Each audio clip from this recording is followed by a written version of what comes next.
C'est une communication à caractère atypique. Nous sommes retrouvés dans une situation où des gens ayant un caractère spirituel, un caractère religieux, se sont invités à une large place, sont donnés une large place politique sur nos martyrs qui se sont retrouvés dans nos hôpitaux après les affrontements au centre de notre pays. Et cette scène nous a interpellés et nous sommes là également pour pouvoir dénoncer un certain nombre d'actes qui, au sein d'une corporation, au sein d'une communauté religieuse, on ne devrait pas vivre, en particulier l'islam.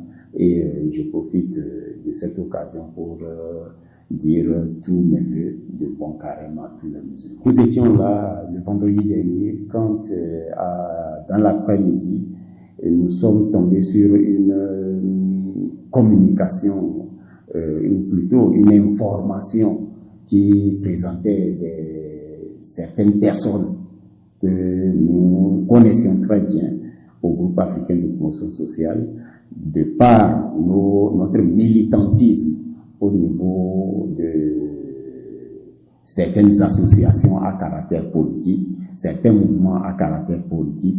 Je vais parler plus précisément de l'association AFIATA, dont nous étions le vice-président.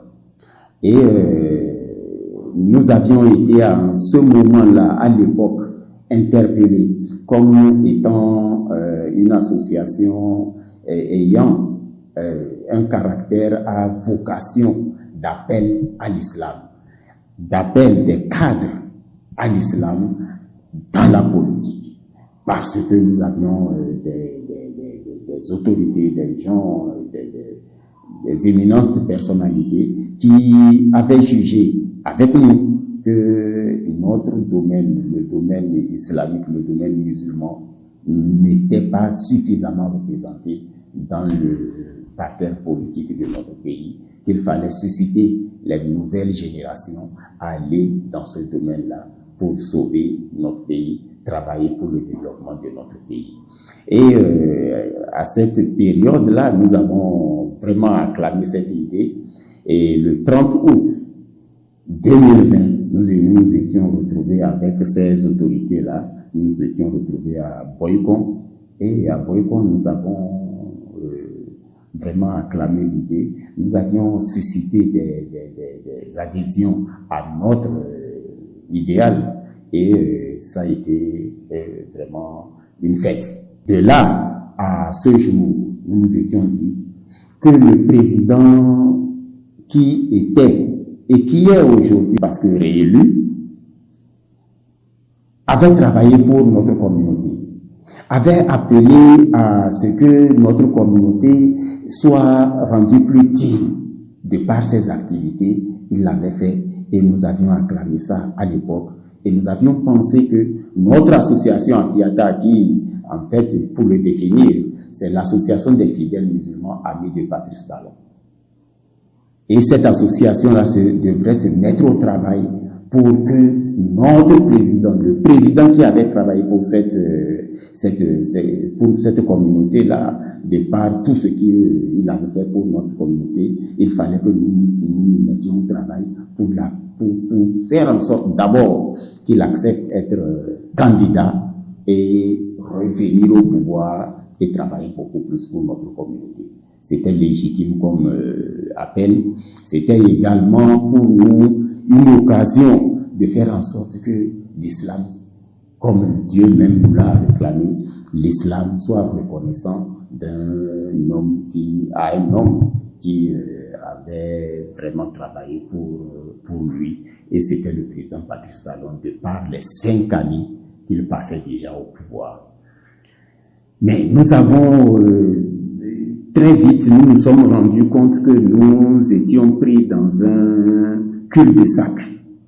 Cul-de-sac parce que nous avions de ces autorités religieuses, du moins ce sont telles que nous connaissions comme autorités au sommet de l'islam au Bénin, et qui nous avait appelés à cette tâche-là. Nous étions venus et nous étions devenus vice-présidents de cette association-là, AFIATA.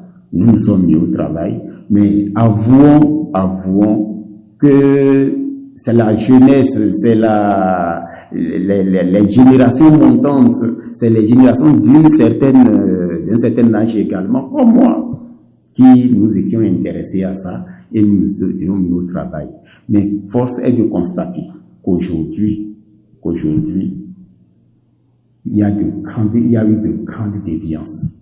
AFIATA n'a pas pu jouer son rôle comme il le fallait parce que des questions d'intérêt, je n'allais pas dire économique, mais d'intérêt politico-religieux se sont mêlés à ça et nous nous sommes retrouvés dans un impasse aujourd'hui. Nous nous sommes retrouvés dans un impasse au point où les élections qui se sont déroulées là, nous nous étions dit qu'il fallait aller nous fondre dans certains partis politiques et faire ce travail-là de réélection du parti. Mais nos objectifs étant tellement spéciaux, il ne fallait pas aller tout droit fondre dans des partis politiques qui ne nous comprendraient pas. Voilà la raison pour laquelle nous sommes restés autonomes, mais notre autonomie nous a coûté très difficile, enfin très cher. Et nous ne le regrettons pas, au contraire, puisque le résultat aujourd'hui nous dit que notre travail a été payant. C'est la réélection de notre président, le président Patrice Talon. Par rapport à la scène du vendredi dernier, justement, il s'est révélé que nous nous sommes retrouvés devant notre portable et nous avons vu des images devant des personnes devant ces hommes-là que nous autres, au niveau d'AFIATA, au niveau du groupe africain de promotion sociale, nous considérions comme des martyrs vivants, à savoir les forces de l'ordre qui ont été blessées par des civils, des forces de l'ordre qui se sont transformées à la limite en civils, et que des civils se sont transformés en militaires en prenant des armes de guerre, selon l'expression même du chef de l'État qui était allé leur rendre visite et qui s'est retrouvé vraiment meurtri par tout ce qui s'est passé. Nous nous sommes retrouvés nous avons vu des gens, devant des musulmans, en particulier une personnalité, pas des moindres au sein de l'Union islamique, qui s'est retrouvée là et devant alors qu'il y a quelques jours seulement derrière, ces mêmes personnes appelaient à la rébellion de la population. Appartenant au corps musulman, appartenant à la haute sphère de notre religion au Bénin, nous avons trouvé ça complètement indigne et à la limite une hypocrisie, à la limite une sorte de manque de religiosité de cette personne-là, et nous avons trouvé que ce n'était pas normal, ce n'était pas du tout normal que aujourd'hui blessés, nos martyrs blessés, nos forces de l'ordre presque à la limite charcutées, en viennent à l'hôpital se retrouver devant ceux-là qui avaient appelé la population pratiquement à la révolte, se retrouver là et prier pour eux. Nous demandons la valeur de ces prières-là.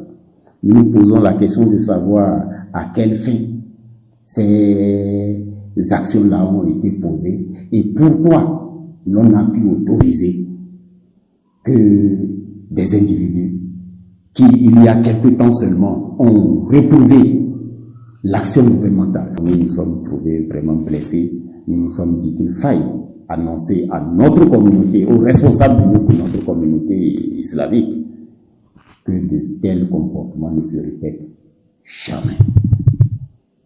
Jamais.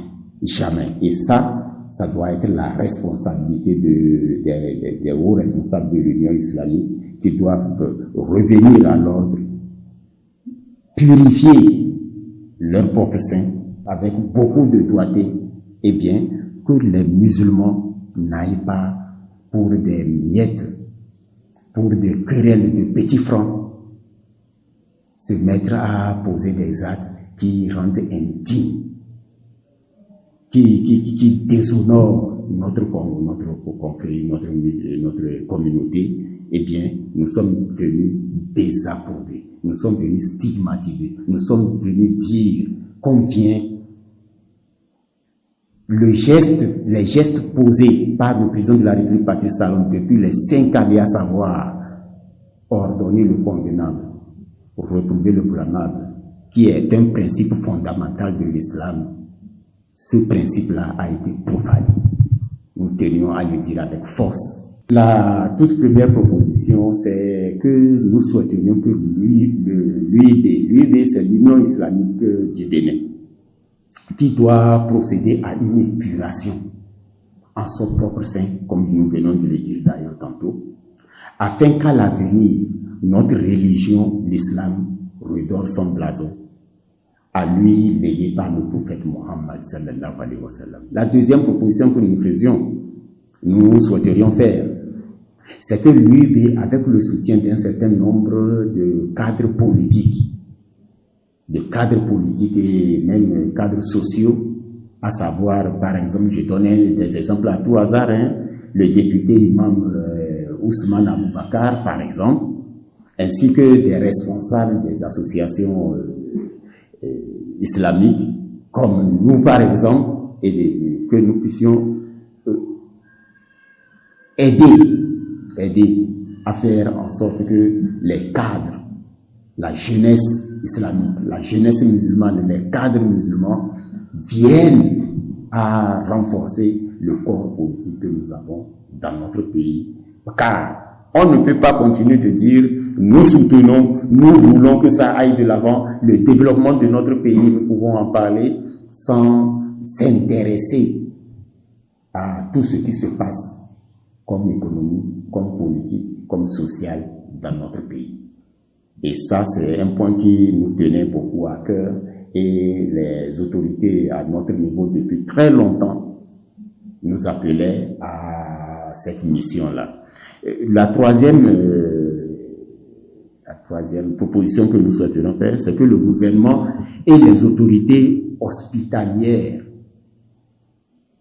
n'autorisent plus des visites, des scènes de ce genre-là sur nos martyrs qui sont vraiment, qui ont encore la flamme sur le corps, de par ce qu'ils ont subi, de par ce sur le terrain, de par le geste, nous tenions vraiment à les remercier pour leur professionnalisme sur le terrain et qui a fait en sorte que nous n'avons pas vécu le pire. Alors donc, qu'ils ne soient plus accessibles à ces scènes-là. Donc des gens qui, hier simplement, viennent avec fustigé le gouvernement, fustigé la société, fustigé même les corps religieux, en viennent à se transformer en sapeurs-pompiers, à se transformer en médecins, à se transformer devant les corps affaiblis de nos militaires, et se transformer en guérisseurs spirituels. La quatrième proposition, c'est que les institutions compétentes passent à un audit du fonctionnement de nos fondations dans notre pays, parce que nous considérons que ces fondations-là ont un rôle très important dans notre pays, dans la société, et il faut que le travail, tout ce qui se fait dedans, soit quand même d'une certaine pureté. Je souhaiterais que quiconque se sente touché par mes propos ici, sache que au nom de ces carènes que nous traversons, c'était une manière pour nous autres, au groupe africain de promotion sociale, de faire en sorte que nos consciences collectives soient plus en paix. Parce que si vous êtes en carême, pardonnez-vous, mais cela ne vous oblige pas à rester dans une sorte d'hypocrisie interne. Cela ne nous ressemble pas. Et l'islam, à partir d'aujourd'hui où je suis en train de parler, sachez que nous allons prendre le taureau par les cornes